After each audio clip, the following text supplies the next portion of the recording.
dhaqdhaqaaqa dhoofka xoolaha nool ayaa si weyn looga dareemaya xarunta ganacsiga ee magaalada Berbera isla markaana ay ka dhoofiyaan dekada weyn ee magaalada Berbera iyadoo ay xoolaha aad u tiro badan ay soo gaarayaan intii aynu guda galnay bishan Ramadaan maxjarada lagu caafimaadiyo xoolaha nool ee sida maxjarka Al-Jabri iyo maxjarka Indhadeero.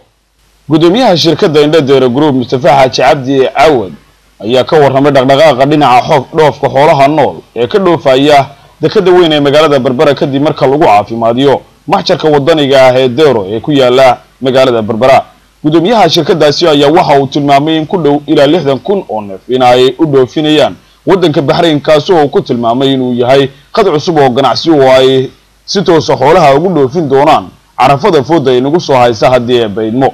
Gudoomiyaha ayaa waxa uu sidoo kale ka warramay dhaqdhaqaaqa dhinaca ganacsiga iyo badeecad soo dejinta dekada weyn ee magaalada Berbera ee shirkadaasi Indhadeero oo tilmaamay in ay si weyn uga socoto dekada weyn ee magaalada Berbera isla markaana waqtigan uu ku xidhan yahay markab sida sonkoro isagoo u raran shirkadaasi Deero isla markaana la gaarsiin doono gobolada kala duwan ee Jamhuuriyadda Somaliland qaybaha ay ku leedahay shirkadanu. xoolaha waxaan reernaa Bahrain xooluhuna si joogto ah u guurayaan inta carafada ka horeysa carafada lafteeda maajarku